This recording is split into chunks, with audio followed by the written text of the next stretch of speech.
Have you ever gone out with the intention of buying something and walked out of a shop or store because the salesperson was unenthusiastic and boring? I have, many times. The price of the product was almost immaterial. I wanted someone to be as enthusiastic as I was about what I wanted to buy. Sometimes the salesperson has been so unenthusiastic that he or she has even put me off buying the product from anybody at all. Other times I've paid 50% more than I need have done elsewhere just because the person selling it was a great salesperson and just as enthusiastic as I was.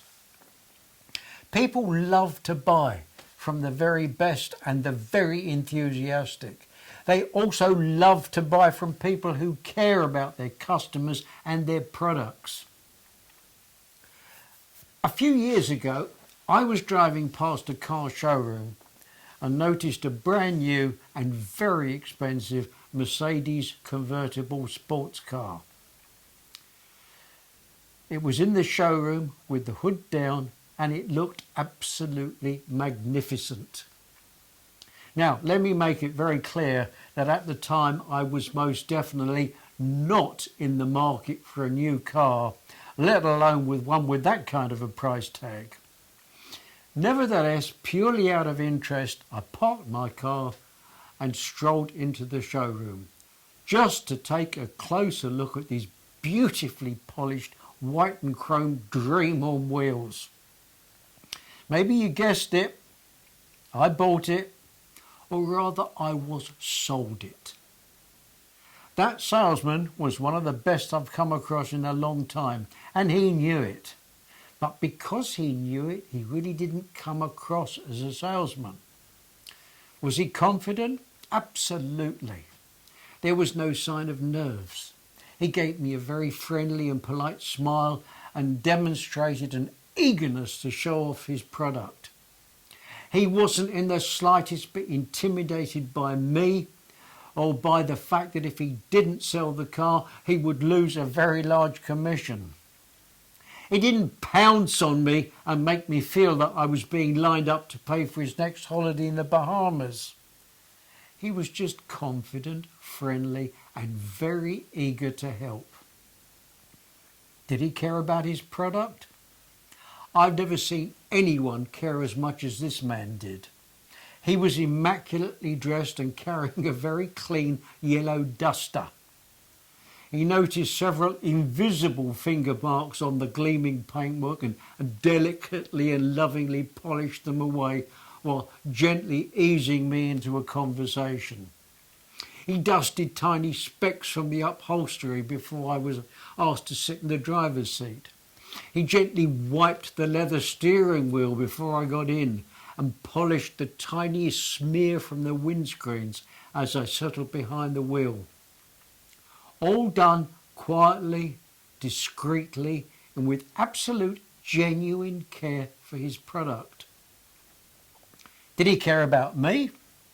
You bet he did. He helped me off with my jacket so it wouldn't crease when I sat in the driver's seat. He removed the price ticket from the windscreen so I could get a perfect view of that long gleaming bonnet. He adjusted the seat for me, explained the controls quietly and with no hint of impatience. And when I was finally seated in this comfortably admiring the deep piled carpets and the magnificent dashboard, he told me how great I looked in the car and with the perfect choice of words. Was he enthusiastic? It goes without saying. There wasn't a question he didn't answer as if it was more important to him than it was to me. He never criticised the competition when I mentioned them. He only emphasised how much more I would love driving this car than any other. How I'd be thrilled with the road holding and comfort. How I'd be so delighted with its economical fuel consumption. And how proud his company would be to look after the car for me when it needed any attention. We had coffee in a quiet corner of the showroom and discussed the financing package, but by this time it was merely a formality. I'd been sold the car an hour ago, and even though I couldn't really afford it, I had to have it. And I knew that with a little bit of extra sales effort on my part, the purchase wouldn't really cause me any financial problems. I still have that car today, and some of the techniques I learned from that salesman have paid for it many times over. I hope you learn from him too. And for more great advice on sales, marketing and personal growth strategies, head over to my website at bruceking.co.uk.